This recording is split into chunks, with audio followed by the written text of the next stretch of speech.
Je voudrais avoir votre avis sur un sujet qui tourne dans les réseaux sociaux depuis quelque temps. Roger Justin Noah, en quelques secondes, il s'agit de cette affaire de 67 transactions douteuses à la Direction générale des impôts, représentant une valeur d'environ 400 milliards de francs CFA. Disons très rapidement qu'il s'agit, c'est à la suite du décès du journaliste Martinez Zogo, que des collègues qui sont camerounais, qui sont étrangers, ont décidé de continuer le travail qu'il a commencé dans le cadre du projet Arizona. C'est-à-dire que lorsqu'un journaliste décède, son travail ne doit pas s'arrêter. Ils ont donc continué le travail d'investigation qui a été commencé par Martinez Zogo. Et c'est comme ça qu'ils tombent sur le pot rose. Ils découvrent que entre 2017 et 2021, il y a eu des paiements non déclarés des caisses de l'État pour un montant cumulé de près de 400 milliards de francs CFA. C'est des paiements qui étaient faits à des individus, soit des particuliers, soit des entreprises, sans justification précise. Sur les 67 transactions, 29 n'ont aucune justification de la dépense. Je voudrais très rapidement, comme on a passé le temps, celui qui a reçu le plus d'argent, il s'appelle, c'est un Italien, Monsieur Eugenio Matarazzi. Il a reçu 162 milliards de francs CFA. Oui.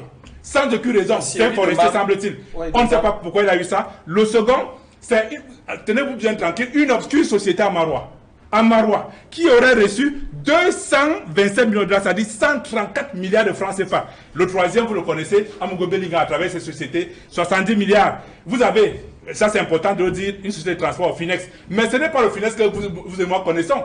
C'est une vulgaire entreprise dont le numéro de téléphone se trouve être un numéro mauritanien et dont le représentant vivrait à Yaoundé. Très rapidement, il faut dire que de 1997 à 2021, lorsqu'on fait le total, c'est 8 694 milliards de francs qui ont été détruits dans notre pays. Et ça représente exactement 31,3% du PIB, qui se situe aujourd'hui, selon la Caisse autonome d'amortissement, à 27 710 milliards. Donc imaginez que les gens en 24 ans volent, détournent 8 674 milliards, représentant autant d'argent. Pendant ce temps, le Cameroun continue à s'endetter. Aujourd'hui, au 30 juin 2023, le Cameroun est endetté de 12 137 milliards, soit 43,8% du PIB. Est-ce que c'est normal? Alors, on aura l'occasion de revenir sur cette question et interroger d'ailleurs la responsabilité. Mais de toute évidence, c'est un sujet que vous connaissez, hein, Serge-Henri Kelbert. Absolument, tout à fait, parce que à la suite de Roger Justin Noah, je voudrais dire, comme il a déjà cité le Amougou Belinga, qui, n'est-ce pas, avait des ETS, des établissements, mais qui pouvaient avoir des marchés de 700 millions sans appel d'offres. Donc vous comprenez en fait que le Cameroun actuellement est pris dans les ténailles d'une nébuleuse. Moi, à mon avis, il faut réinstaurer la peine de mort au Cameroun parce qu'il y a des crimes économiques. Je voudrais rappeler que c'est une enquête qui a été réalisée par des journalistes d'investigation avec un article qui est bien connu et qui a été publié.